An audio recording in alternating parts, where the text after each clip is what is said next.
Hey, Louis Kablooey here. Kablooey! And I've got another amazing, true story. And it goes a little something like this. Never had a lesson. There was this guy named Abraham. God told me I would have many sons and daughters, and their sons and daughters would have many sons and daughters, and their sons and daughters would also have many sons and daughters. You're right, you get the idea. One of his grandsons was a guy named Joseph. Hi, I'm Joseph. Years passed, and a new king took control of Egypt. Just look at all those Israelites. I'd better make them slaves if I don't want them to become more powerful than me. The Israelites had to work super hard for Egyptian slave masters who were very, very cruel. Pharaoh thought he was hot stuff. Oh yeah. But he had no idea of what God was up to.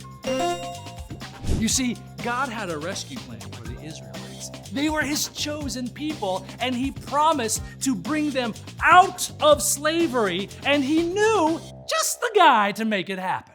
Hi, it's me, Moses. Moses, Yeah? it's me, God. Okay. I want you to speak to Pharaoh on behalf of my people.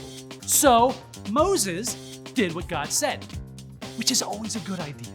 What's up, Moses? Well, God said for me to tell you to let his people go, so, want to get on that? No.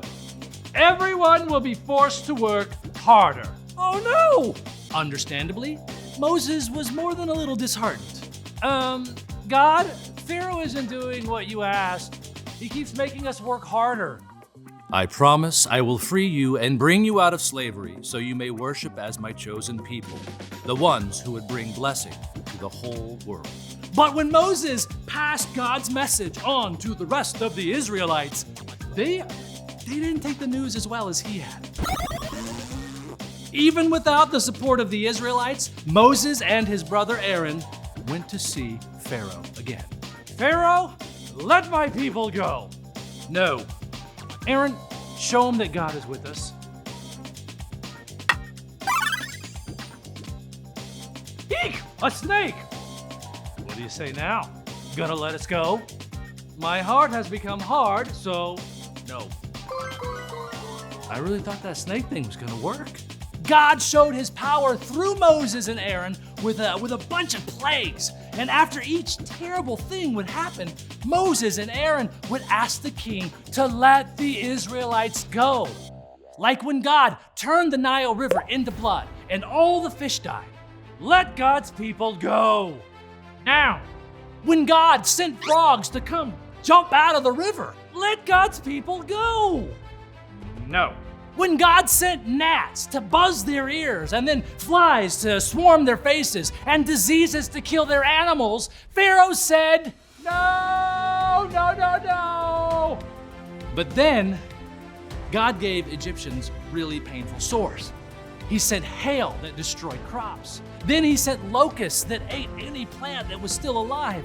But Pharaoh's answer was always, No! God refused to give up. He made Egypt dark for 3 days, and Pharaoh said no. It was gonna take one more plague to change Pharaoh's mind, and it's terrible it had to come to this. God said that the firstborn son of every Egyptian would die. But because he was doing all of this to save the Israelites, he told them how they could protect their sons. If they brushed lamb's blood on their doorframes, no one in those homes would die. And the Israelites were protected because they followed God's instructions. After God's last plague, Pharaoh called for Moses and Aaron. Let God's people go. Yes. Leave Egypt immediately.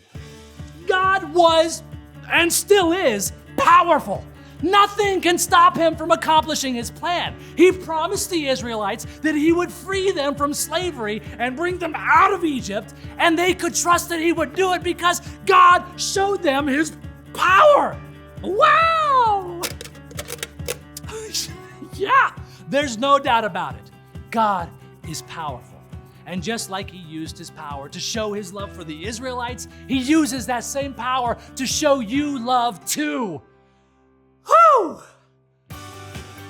Kablooey out.